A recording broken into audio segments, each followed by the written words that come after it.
Après cette vidéo, vous connaîtrez la plupart des os de notre squelette.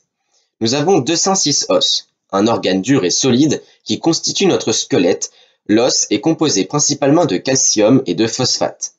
Commençons sans plus tarder avec les os de la tête.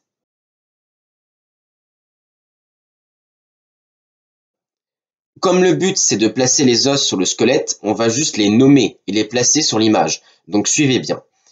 L'os frontal, le front, 2 os pariétal, haut et derrière du crâne, 2 os temporal, l'os occipital, arrière du crâne, l'os sphénoïde et l'os ethmoïde entre les orbites, l'os lacrymal, à l'intérieur des orbites, l'os zygomatique, sous les orbites, l'os nasal, le nez, le maxillaire, la mâchoire supérieure, et la mandibule, la mâchoire inférieure.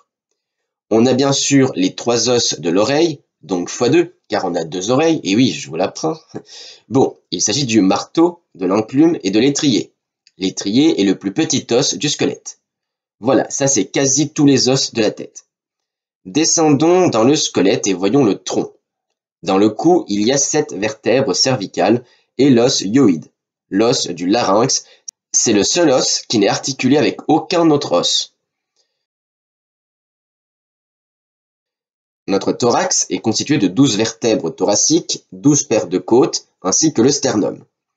L'abdomen est constitué de 5 vertèbres lombaires et le bassin du sacrum, qui est en fait 5 vertèbres fusionnées, et le coccyx, là aussi 5 vertèbres.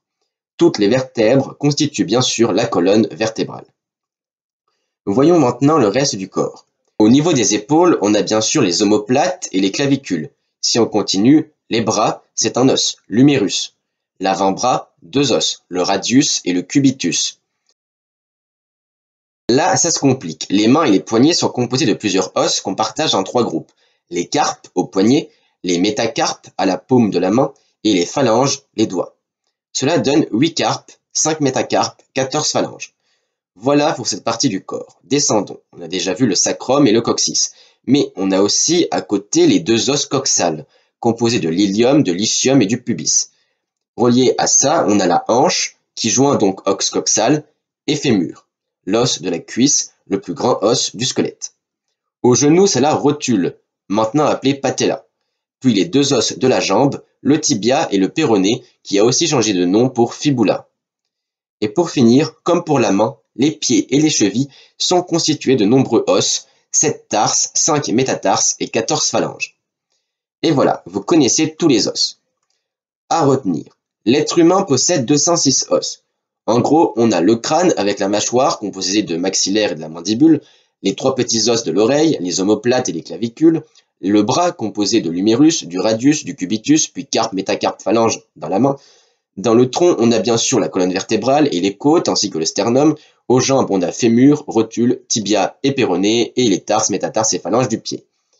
Voilà, c'est la fin de la vidéo. J'espère que vous connaissez maintenant un peu mieux le nom de nos os.